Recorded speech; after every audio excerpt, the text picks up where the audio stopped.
Baik, saya lanjutkan.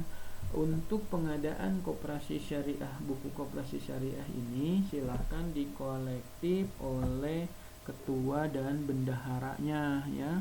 Dan ini wajib setiap satu mahasiswa wajib memiliki. Jadi kalau kelas A ada 30, itu 30 orang harus memiliki. Nah, dikolektif di ketua kelas dan bendaharanya ya. Nanti misalkan kelas A ada 30, langsung nanti diserahkan kepada saya data itu 30 orang, untuk 30 orang dari mulai namanya A sampai Z ya. Dan harganya kalau tidak salah ini 65.000 ya.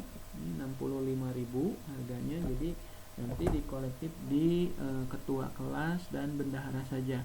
Kalau ada 30, 65.000 kali 30 kisaran misalkan sekian, itu diserahkan dikumpul dulu di bendahara dan ketua kelas, kemudian ketua kelas menyerahkan ke dosennya karena koperasi mahasiswanya belum ada pengelolanya sejumlah titipan uang tadi, kemudian mengambil buku koperasi syariahnya sejumlah yang tadi dibayarkan ya, sejumlah yang tadi dibayarkan.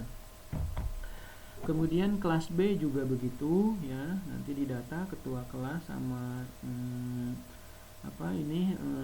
bendaharanya sejumlah dan ini juga bisa menjadi nilai dari keaktifan dan tugas ya memiliki ini. Tadi harganya 65.000. Sejumlah mahasiswa kelas B itu dikolektif ketua kelas sama bendahara, kemudian nanti sudah terkumpul bendahara dan ketua kelas menghubungi dosennya dan menyerahkan sejumlah dana sesuai dengan jumlah mahasiswa, kemudian membawa semua bukunya ya sejumlah mahasiswa.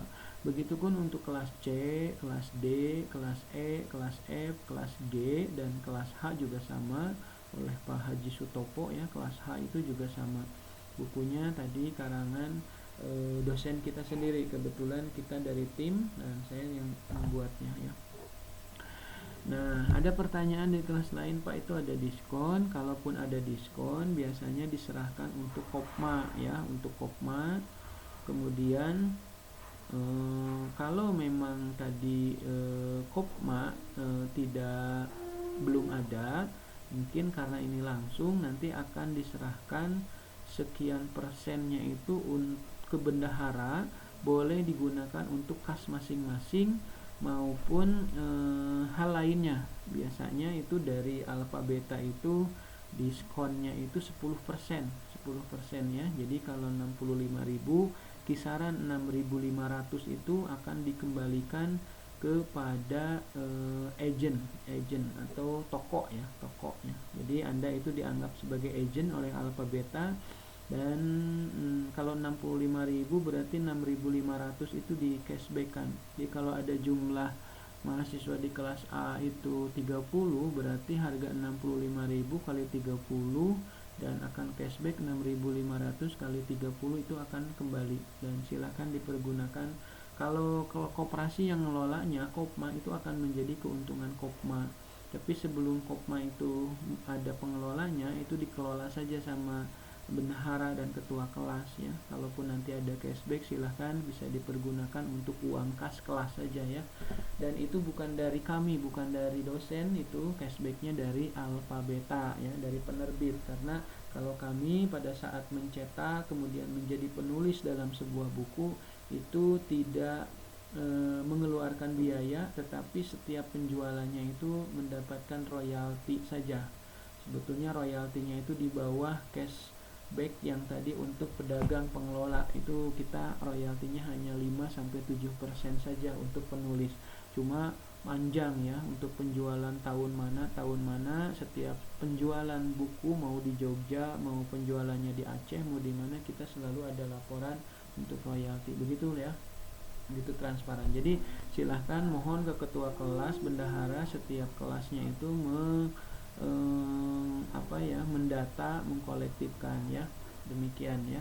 Jadi saya kira tolong diperhatikan ya, karena ini menjadi wajib selain jadi nilai tugas dan nilai keaktifan ya. Nah, ini menjadi referensi wajib. Nah, kemudian referensi yang lainnya ini tidak menjadi wajib, jadi pami bade ngagaleuh mangga henteu wae teu sawias. Nah, ini media pembelajaran, ini perangkat lunak kita menggunakan Infocus juga tidak ya, bahkan kita menggunakan tadi aplikasi Zoom. Kemudian mata kuliah prasyarat tadi sudah saya jelaskan, di sini ada ekonomi koperasi dan manajemen koperasi, kemudian ekonomi syariah dan rencana pembelajaran. Nah, ini untuk pengertian koperasi syariah ini sebenarnya rencana pembelajaran di sini rencana pembelajaran kalau kita offline sebetulnya ya. Jadi kalau kita di online saya kira durasi 3 SKS 3 kali 50 menit itu luar biasa panjang, apalagi menggunakan Zoom ya. Kasihan juga Anda yang menggunakan sinyal kuota, ini saya kira kita durasinya di tetapi kalau untuk diskusinya silahkan mau diteruskan melalui grup WA, kemudian Google Classroom silahkan ya. Nah, ini beberapa, ini ada di chapter 3, ada tugasnya bagaimana mengidentifikasi perbedaan, kemudian ada tugas mandiri dan lain sebagainya.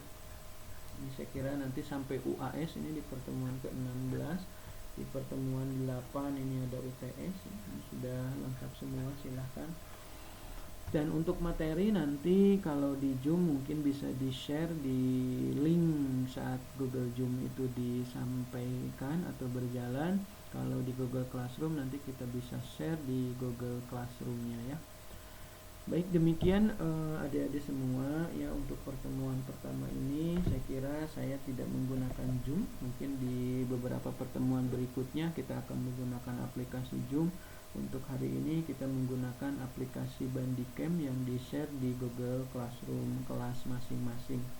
Saya kira itu sudah cukup jelas ya, tadi dari mulai penilaian, kemudian model pembelajaran, kontrak silabus, etika perkuliahan tadi sudah diterangkan demikian jelas. Ataupun kalaupun nanti ada yang mau dipertanyakan, silahkan Anda melayangkan pertanyaannya, boleh melalui Google Classroom, boleh melalui WA group kelas masing-masing, boleh juga japri langsung ke dosennya. Demikian saya kira adik-adik semuanya, untuk perkuliahan pertama ini sudah kita terangkan untuk introduction-nya ya, dan saya kira mudah-mudahan bisa bermanfaat. Dan perkuliahan minggu depan nanti akan diinformasikan selanjutnya di WA group.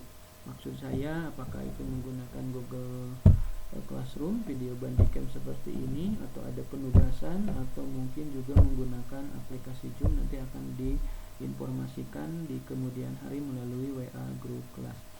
Baik adik-adik semuanya, kelas A, B, C, D, dan E, F, serta G, demikian saya kira pemaparan pada pertemuan pertama ini. Mohon maaf apabila ada kekurangan, kesalahan, dan kehilapan.